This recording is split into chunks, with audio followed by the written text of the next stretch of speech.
नमस्कार। आज आदरणीय सोनिया जी का आज जन्मदिन है। सोनिया जी राजीव जी के साथ यूके में पढ़ाई कर रहे थे, तब उनके बीच दोस्ती और प्यार का रिश्ता बढ़ा। जब शादी की बात आई तो सोनिया जी ने उस वक्त कहा था कि आप भविष्य में कभी राजनीति में नहीं जाओगे। तो उस वक्त इंदिरा जी और राजीव जी ने सोनिया जी को कहा था कि संजय जी राजनीति में है, राजीव जी राजनीति में नहीं आएंगे। लेकिन संजय जी का आकस्मिक देहांत के बाद इंदिरा जी ने विनती करी और सोनिया जी की नाराजगी के बाद भी राजीव जी जब राजनीति में आए तो सोनिया जी ने बलिदान दिया और स्वीकार किया। ये भारतीय संस्कृति की परंपरा। सोनिया जी जन्म से इटाली के थे, जन्म से वो क्रिश्चियन थे, लेकिन राजीव जी के साथ ब्याह करके उन्होंने भारतीय संस्कृति दिल से अपना ली। अपने 2 बच्चों को भारतीय संस्कृति के हिसाब से बड़ा किया। इतना ही नहीं, सोनिया जी ने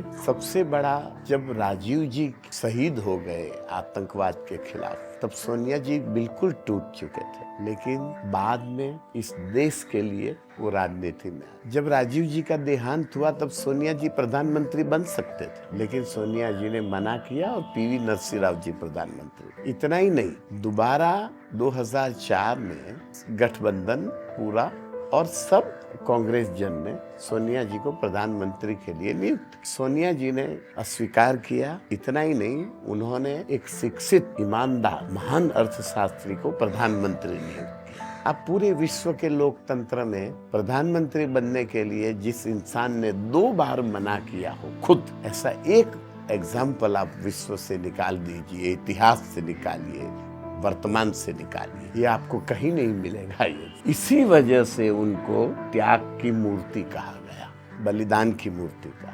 भारतीय संस्कृति अपनाया उन्होंने, और राजीव जी के देहांत के बाद उन्होंने दूसरी शादी नहीं की। ये सब त्याग की भावना है, एक के बाद एक राजनीतिक पद का त्याग, संस्कृति के लिए बलिदान, ये सब त्याग की भावना उन्होंने उनके जीवन में दी। हम किसी भी पहलू का क्रिटिसाइज कर रहे, ठीक है, लोकतंत्र में सबको अधिकार है, किसी इंसान के किसी भी पहलू का आप अब राय दे सकते हो, क्रिटिसाइज कर सकते हो, लेकिन ये पहलू भी तो देखो आप, ये पहलू आपको कहाँ मिलेगा, किस जगह मिलेगा?